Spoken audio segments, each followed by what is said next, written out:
Hey guys, in this video we'll be discussing the top 5 Tech 3 Tier 10s for beginners.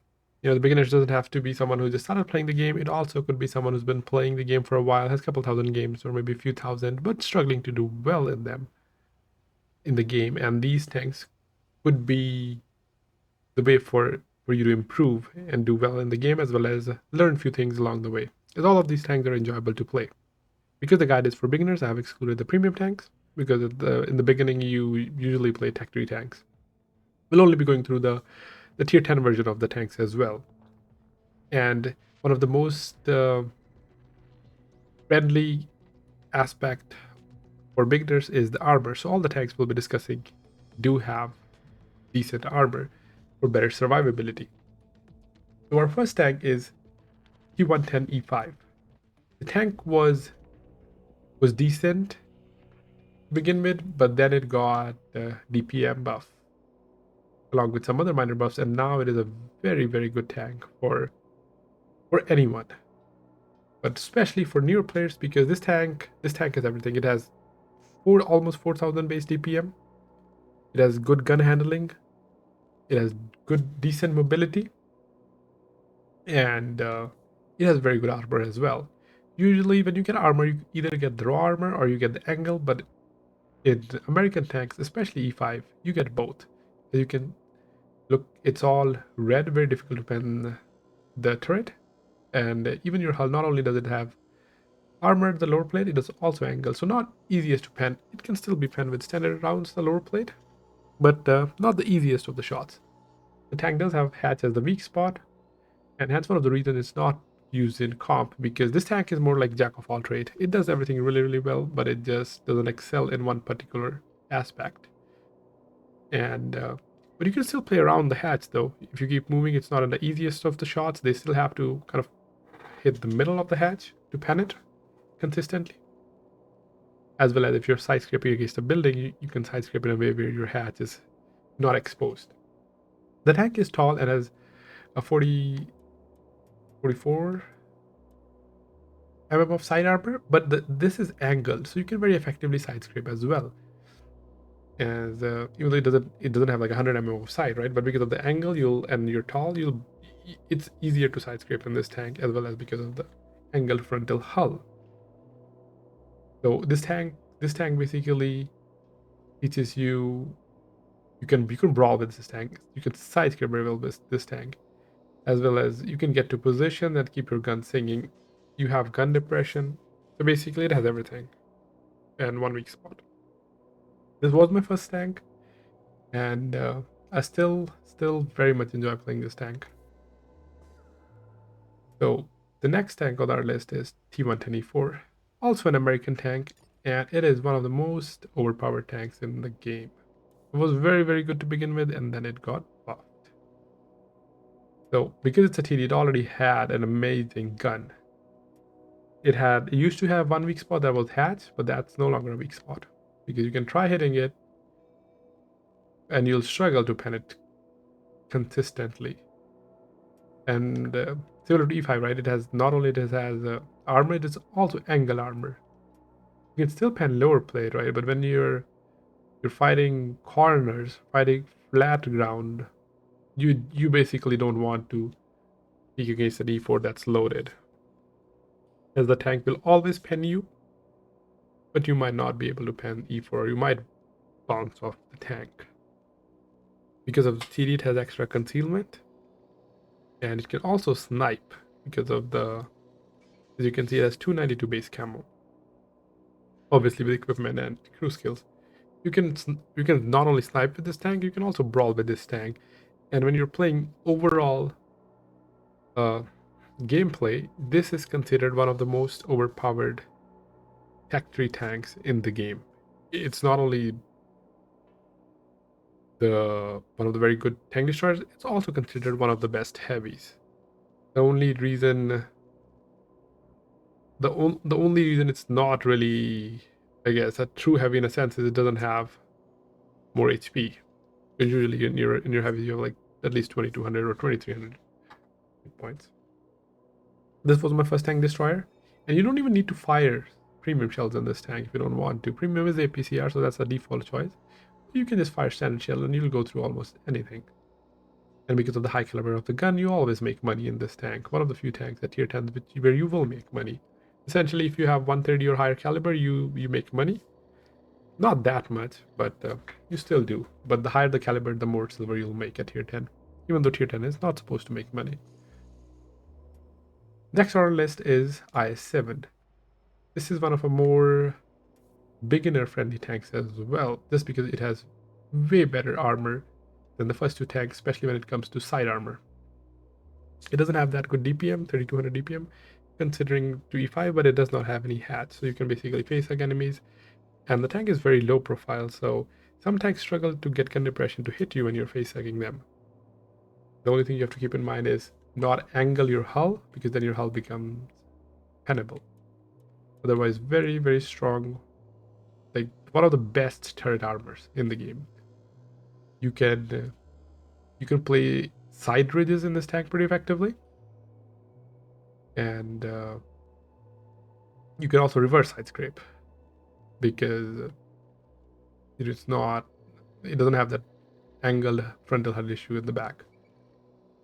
But yeah, if you're just facing directly on the enemy, it's very difficult to pen him. They'll basically try to like get to your side like this, so they can pen your frontal side hull. This tank also is used in comp. This is one of the tanks that has always been used in comp from day one or whenever they started playing tier 10, and now more than ever because of the buff it got. So definitely recommended. Next on the list is IS-4. This is the most forgiving tier 10 heavy. It's the most armored tank and has the best side armor. 160 mm of side armor, more than any other tank, which we previously discussed, even though those tanks have a bit of strong armor, space armor, but IS-4 takes it to the next level. If you're angled like this, right, it'll block, it'll absorb damage, even from tank destroyers. I mean, I try to not expose my armor to begin with, right, because that's the best armor, especially with so many HE tanks these days or hash tanks. But if you do end up in that situation, IS-4 will not let you down. It does have, I think the driver hatch is the weak spot, is it? Yeah, even your frontal hull is angled and armored, so they have to use premium shells and even like high pen premium shells to pen your upper hull, unless they're shooting a driver hatch, which is I think that's the only flat relatively less angled. So if you keep moving, they won't be able to hit you there as well. It is lower compared to other tanks or sluggish, but just because it has more armor. It does have better DPM than I-7, not so much compared to an E5. Also doesn't have the gun depression. Soviet tanks or USSR tanks, they don't have the gun depression, but they have more side armor to balance them. So the E5, right, it's balanced by having more gun depression and the hatch, whereas the Russian tanks, since they don't have gun depression, they don't have hatch either, and they have a stronger side armor. And the last tank on our list, this used to be a meat shield for the longest time, and everyone would love to see a Type 5 in the enemy team so they can farm the tank, but not anymore.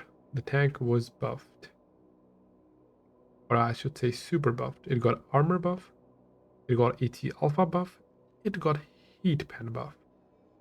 Basically now, I don't really like the concept of AT tanks, as I said it before, but because this is a heavy tank, there is an exception, right? It doesn't have the camo. It'll be spotted.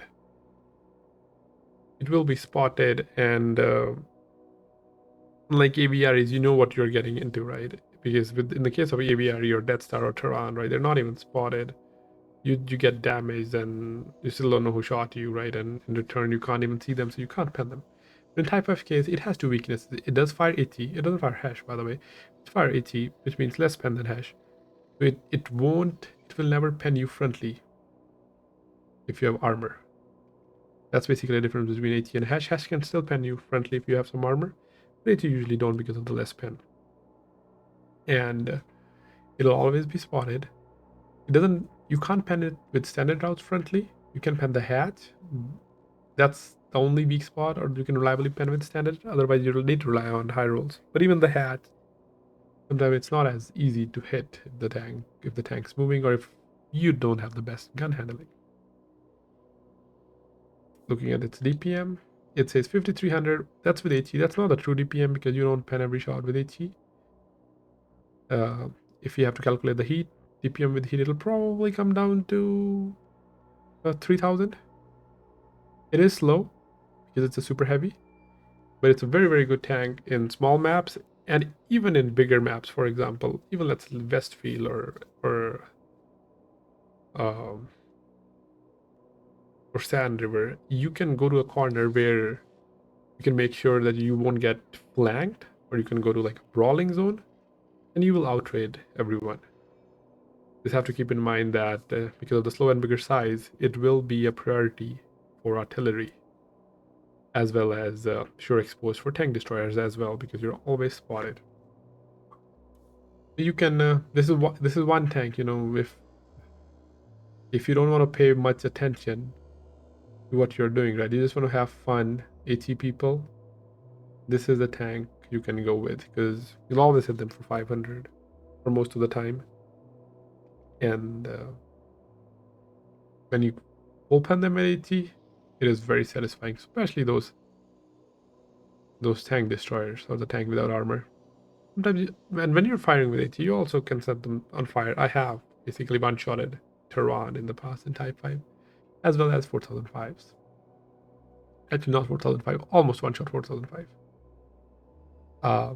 So the type, since it's AT, it doesn't kind of teaches you as much as other tanks, but you know, the two tanks that I kind of mentioned, like Type 5 is a little bit toxic.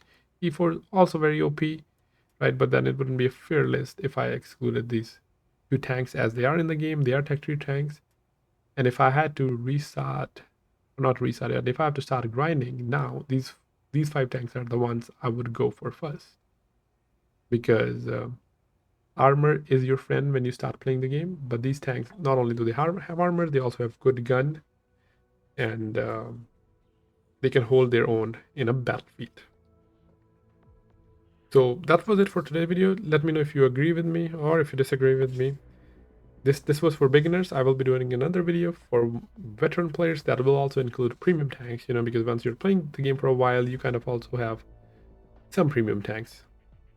So that was it for today. Thanks for watching, guys. I'll catch you in the next one. Have a great rest of your day.